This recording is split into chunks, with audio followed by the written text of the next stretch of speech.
Chers amis d'Ictus, bonjour, ici le Père Pierre Pillot, encore une fois pour une méditation qui portera sur le mystère de la transfiguration aujourd'hui. Dans nos deux traditions, occidentale comme orientale, ce récit, rapporté dans l'évangile selon saint Matthieu, est proclamé au deuxième dimanche de Carême. Et ce n'est pas un hasard. Le Carême, nous le savons, c'est un temps de combat spirituel, de purification et de montée vers la croix. Or, qu'est-ce que montre la transfiguration ? Eh bien, tout simplement, elle montre la gloire avant la passion du Christ. C'est le moment où Jésus montre sa divinité à ses disciples et il annonce tout de suite après le mystère de sa passion. Donc, ce mystère de la gloire du Christ qui nous est montré, c'est un peu comme si l'Église nous disait, eh bien, oui, c'est vrai, le chemin du Carême est exigeant, mais il nous conduit à la lumière, il nous conduit à Pâques. Et donc, dans ce carême, on monte vers Jérusalem, mais avant cela, sur la montagne, les disciples vont voir déjà la résurrection à travers la lumière du visage du Christ. Alors, parlons un peu de cette tradition orientale, dans laquelle tout pourrait se lire à partir des paroles de l'évangile de Saint Jean, chapitre 1, verset 18. « Dieu, nul ne le connaît, personne ne le connaît. » Et en cela, la tradition orientale essaie de garantir la transcendance divine sur le monde, plus que la capacité de le connaître, de connaître Dieu, par l'usage de la raison ou du don de la science. Et on touche là à quelque chose de très spécifique. Dans la tradition orthodoxe, par exemple, la transfiguration, ce n'est pas seulement un événement du passé, mais c'est le cœur de la théologie de la déification, qui a été appelée la théosis. Alors, cela correspond à quoi ? Eh bien, les pères orientaux, surtout Grégoire Parlamas, au XIVe siècle, que vous pourrez aller consulter, expliquent que la lumière du Tabor, ce n'est pas une lumière physique créée. C'est la lumière incréée elle-même, la lumière divine. Qu'est-ce que ça signifie ? Eh bien, tout simplement que les disciples ne voient pas une métaphore, mais qu'ils vont participer réellement à l'énergie divine, au sens de la dignité divine de lumière. Dans cette perspective, la transfiguration révèle ce que l'homme donc est appelé à devenir, un participant actif à la vie divine, quelqu'un qui est totalement pris dans la divinité, qu'il va en vivre la lumière même. Toujours dans cette spiritualité orthodoxe, quelles sont les 3 étapes importantes pour arriver à cette divinisation, cette théosis, comme nous avons parlé ? Le jeûne va purifier le cœur, ensuite la prière va ouvrir notre intelligence, et enfin l'ascèse va illuminer l'âme. Les 3 vont ensemble. Ce carême, pour eux, est donc une montée vers la lumière, mais attention, on ne fabrique pas la lumière, mais on se rend disponible à elle.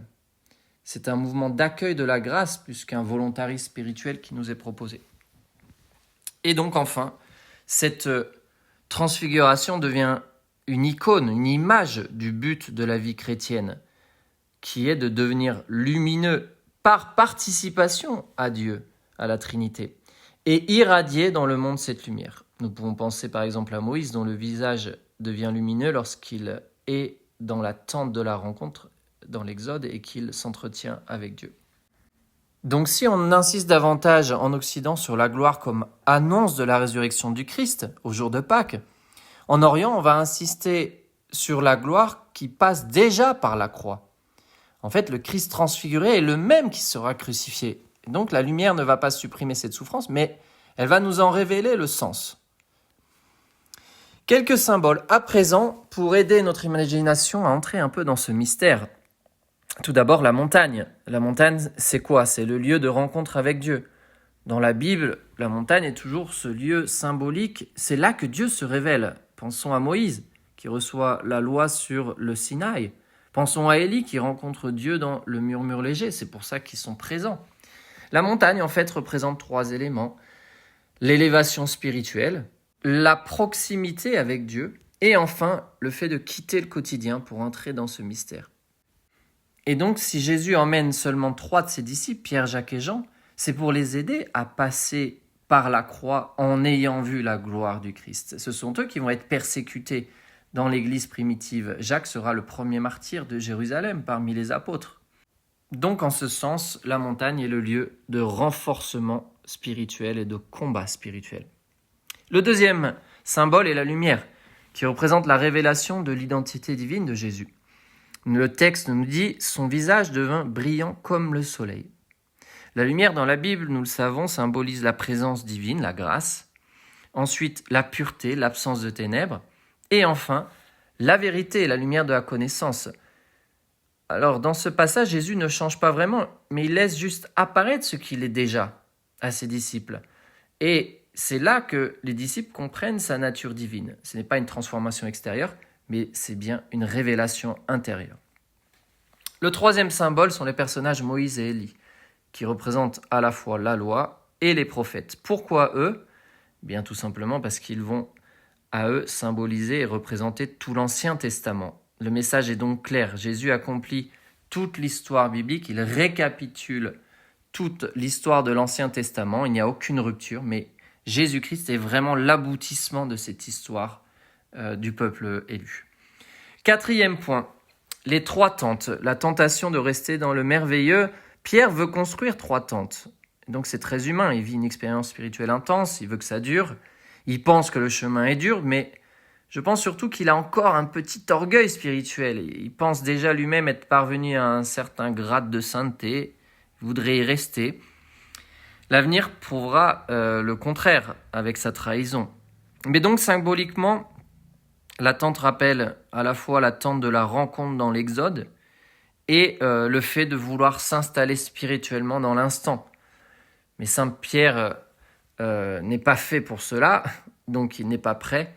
La foi ne constitue pas, dans ce sens, à une émotion spirituelle. On ne reste pas sur la montagne. On redescend vers la vie réelle. Et donc cela, les disciples doivent l'apprendre. Enfin, notre dernier symbole, c'est la nuée, qui est la présence mystérieuse de Dieu. Cette nuée, c'est la même image que dans l'Exode. Dieu est présent, mais il est voilé. Il ne se montre pas, il ne montre pas son visage.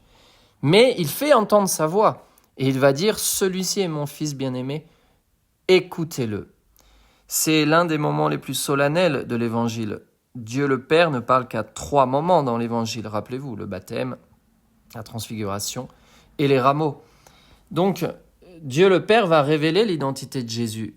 C'est tout l'Évangile qui est contenu dans ces quelques mots. Alors, notons bien, le centre du message, ce n'est donc pas la lumière, ce n'est pas l'expérience mystique qui sont symbolisées et qu'il faut dépasser, mais c'est bien cette phrase. Écoutez-le. Écoutez-le. Voilà, laissons et accueillons ces 2 paroles toutes simples, mâchons-les dans notre cœur et puissions-nous, justement, durant ces 40 jours, demeurer avec le Christ sur la montagne pour quelques instants et à la fin du carême, avec lui, contempler sa gloire. Pace bene, je vous dis à la semaine prochaine pour une nouvelle méditation.